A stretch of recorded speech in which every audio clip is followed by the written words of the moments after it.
Hey! So a couple weeks ago, Chuck's brother came to visit us and he made us these pizzas that were just fabulous. And they were made with like a flatbread, and then they had pizza sauce on them and the cheeses.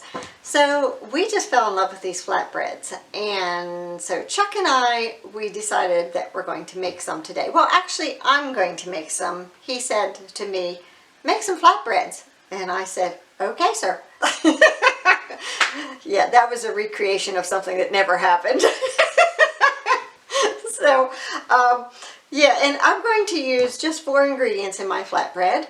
I'm going to use goat's milk, well, because we have goats that give us milk. So, hence goat's milk. And I'm going to use butter, which I only have cow's butter. Not my favorite. Obviously, goat's butter is better in my opinion. But, you know, when it comes to butter, butter always makes it better. So whatever you have on hand. And I'm going to grind up my own wheat. That's how we do it around here. And I'm going to use a soft white berry for the wheat. And the reason being twofold. First of all, a soft white berry does not have nearly the flavor, that really strong flavor like a hard red wheat would give you. And Chuck doesn't like that flavor so much. So a soft wheat berry, not as strong a flavor. He likes it better, so that's what I'm going to go with. For one reason. The second reason is a soft white berry, my understanding, has less gluten in it. This is a no yeast recipe. No yeast, no gluten really needed for that rising. I guess that gives it the elasticity. The gluten gives the bread the elasticity and traps the air bubbles and all that stuff. Look it up. You gotta Google. Look it up. But somehow gluten helps with the yeast breads, and this is not a yeast bread, so why use it? And my last ingredient will be salt, and I'm going to use a real salt, like a salt that's mined from the ground, not that white stuff that's chemically made. I'm going to use a real salt. In fact, that's the brand name that I use, is real salt. It has trace minerals in it, which I believe are very, very good for good gut health. I don't know if that's true or not. Maybe it's just all in my head. You know, there's a lot going on up here. But anyhow, that's what we use. And so let's get started. So I did want to point out the difference between the white wheat and the red hard wheat. In this bowl, in the black bowl, I have the hard red wheat, and in the green bowl, I have the soft white winter wheat. They're both winter wheats. And the black bowl is just a little stronger. The wheat flavor has more gluten than the soft white wheat. Don't tell Chuck, but since I dumped this out, I'm throwing it in. They'll never know. Our secret. Comes the word. But let me finish grinding this. This thing is loud as can be, but I love it. It's actually my KitchenAid mill, grinding mill, and I don't think they make them anymore. So KitchenAid, rethink that whole strategy. We love these mills. So let me finish this up and I will be back with you.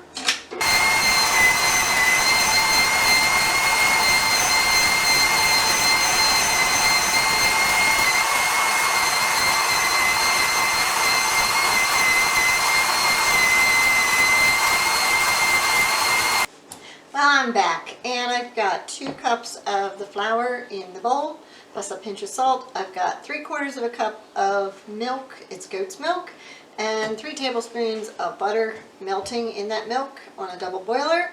You could probably melt that in the microwave just as easily, or if you're daring, go for a straight stove, but I would probably forget about it and burn the house down because you shouldn't have milk on the stove, so I always use double boiler with milk. So I'm just waiting around for that to melt, and then I'll add the 2 together. Alright, finally my butter has melted in the milk, and I'm going to add it to this flour. You know what, first I'm going to make like a little well in the flour to dump the butter milk mixture. See how this mixes up. I'm just using a silicone spatula.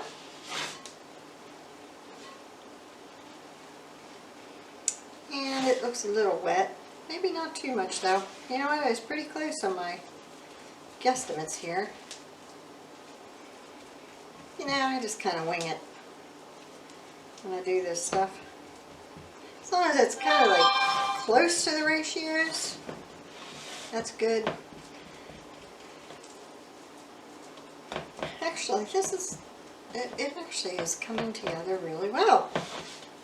Wow. I might have actually got this right. Go figure. Alright. Now I'm just going to knead this with my spatula and probably a little bit of my hands till I get it to like a nice ball that's not sticking to the bowl. I'm such a mess. Stuff flies everywhere. Stand back. I'm in the kitchen. Alright, let me keep working this dough until I get it to where it needs to be, and I'll show you what it should look like. And then after I get it to that point, I'm going to let it sit for about 20-30 minutes, just give it a little rest.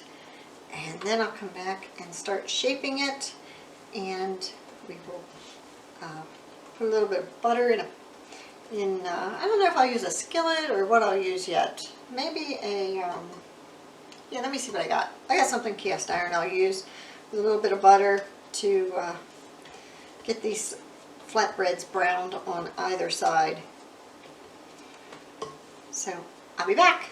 Okay, so here's how the dough should look when you're done kneading it. And I did add maybe like 1/8 to 1/4 cup of flour to that ball when I was kneading it. And you can kind of tell it'll kind of have like a nice skin over it, and nothing will be sticking to your bowl at that point, or nothing should be sticking to your bowl. Then you know you got it to the right consistency. And now I'm just going to let this dough rest probably 20-30 minutes. Just let it in the bowl there. Alright, now after that dough has sat for about 20-30 minutes, I divided it into 4 pieces, and each of those pieces I rolled into a little ball. And then I rolled out each of those little balls into a kind of circle. My circles are not really circles, more like amoebas, but anyhow, they're as good as they're going to get. And then I put them on, this is a skillet, a cast iron skillet, that I put a little bit of butter on it, and I have it set for like medium low. You don't want it too hot, or you're going to really blast these things. But you do want it hot enough that they're going to get brown. So, and keep pushing, like when you put the flat dough on here, you're going to have to keep pushing these bubbles down and get them to like a nice, I don't know if you can see this consistency, but that has a nice little bits of brown here and there. That's what you want. And that will look nice. And basically I'm just going to do these and stack them up. Once they're done, they can be used for anything. You can use them to wrap sandwiches, or you could actually cut these up. I want to try this. Cut them up into little wedges and crisp them in the oven. Maybe throw some Parmesan cheese on them or something, and use them to dip, to like dip in dip. Or what else could you use them for? Well, we're going to make little pizzas with 2 of these for our lunch. You can just use them for about anything. They're rather pliable because of the, well, that one I think I just broke, or about broke. But they're not real, they're kind of flexible. I think if I didn't maybe make them, keep them on the heat as long, or if I reduced the heat, probably that would make them a little softer. Like I wanted them a little bit crispy because I wanted to make pizzas with mine. But you can put them in the freezer and use them later.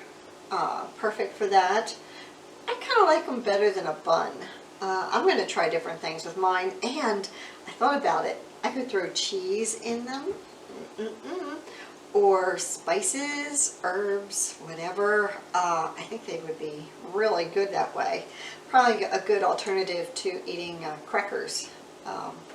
which basically are, you know, made with dead flour because it's not fresh ground like these are.